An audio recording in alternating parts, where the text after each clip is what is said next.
ಊರಿನ ಮನೆಯಲ್ಲಿ ಹಣದ ರಾಶಿಯ ತುಂಬಿರುವ ತಿಜೋರಿಯನ್ನೇ ಬರಿದು ಮಾಡಿದೆ. ತೋಚಿದ ಈ ಹಣವನ್ನು ಅಂಗವಿಕಲ ಅನಾಥಾಶ್ರಮಕ್ಕೆ ಒಪ್ಪಿಸಿದೆ. ಹೀಗೆ 16 ಸಿರಿತನದ ಸಿರಿಯನ್ನು ಕೊಂದು ಇದರ ಬಾಳಿಗೆ ಬೆಳಕಾದ ಗಾನಯೋಗಿ ಪಂಡಿತ್ ಪುಟ್ಟರಾಜರ ಪಾದದಲ್ಲಿ ಚೆಲ್ಲುವುದೇ ಶಕ್ತಿಯ ಕಾಯಕ.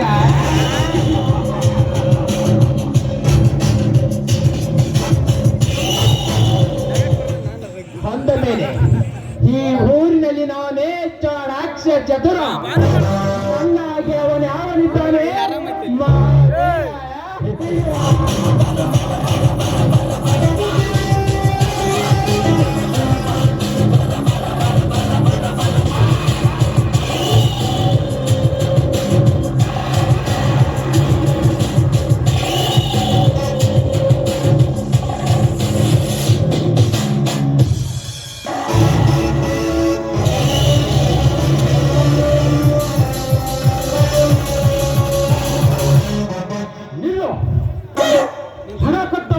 ನಾನೇ ಚತುರೆಂದು ಜಂಬ ಕುಚ್ಚಿಕೊಳ್ಳಬೇಡ.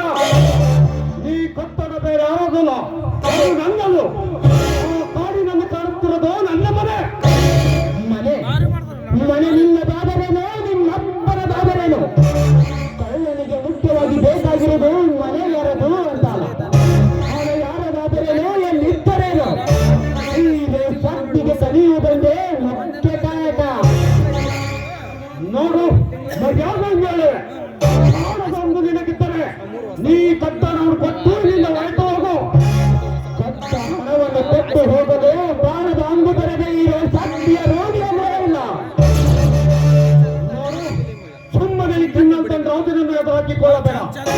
ಇದಕ್ಕೂ ನೀನು ನನ್ನನ್ನು ಎದುರಾಕಿಕೊಂಡರೆ ನಿನ್ನ ವೃಂದವನ್ನು ಕರೆದು ತೋಳಿಲ್ಲದ ಲಂಡಾಗಿ ಮಾಡಬೇಕಾಗುತ್ತದೆ.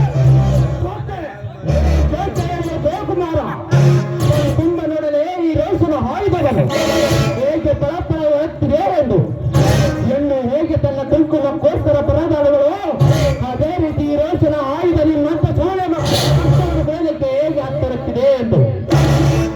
ನಿನ್ನನ್ನು ಬಿಟ್ಟು ನಾಲ್ಕು ಗಂಡಿಗೆ ಎಂದರೆ ಆರಿಸಿ ಮಗನೇ ನನ್ನ ಗಂಡಿಗೆ ನಿನ್ನ ಗೊಂಡನ್ನು ನಿಜಗೆ ಪಟ್ಟು ಗೆಲ್ಲುವ ಗುಂಡು ಹಾಕಲು ನಾನೇನು ಮೂರ್ಖನಲ್ಲ.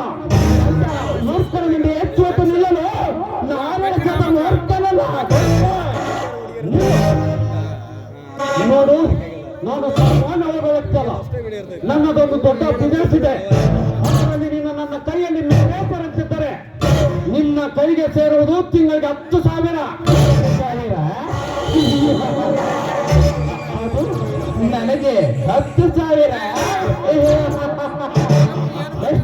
ರಾಜ್, ನಾನು ನಿನ್ನ ಮ್ಯಾನೇಜರ್ ಅಂತ ಇದ್ದರೆ ನೀನು ಕೊಡುವುದು ನನಗೆ 10,000. ನಾನು ಆಗಿರುವ ಈ ನನ್ನ ಬಾಬ್ ನೀನು ಪಾಲಿಸ್ ಮಾಡಿದರೆ ನಾನು ನಿನಗೆ ಕೊಡುವುದು 10,000. ಮಾಡಿದ್ದೆ ಸರ್.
ಬೇಕೆನ್ನುವುದು ನನಗೆ ಚೆನ್ನಾಗಿ ಗೊತ್ತು.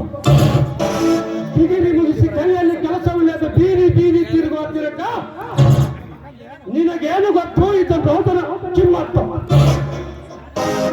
ನನ್ನ ತಮ್ಮಗಳನ್ನು ಬೀದಿ ಪಾಲು ಮಾಡಿ ಪ್ರತಾಪ ಚೌಕಲ ಮತ್ತೆ ಬೀದಿ ಅಗೆತನವನ್ನು ಬೆಳೆಸಿ ಆ ಪ್ರತಾಪವನ್ನು ನನ್ನ ಅಂಕೆಯಲ್ಲಿ ಇಟ್ಟುಕೊಂಡು ಅವನ ಸಿರಿ ಸಂಪರ್ಕ ಸಾಮ್ರಾಜ್ಯಕ್ಕೆ ನಾನು ಸಾಮ್ರಾಜ್ಯ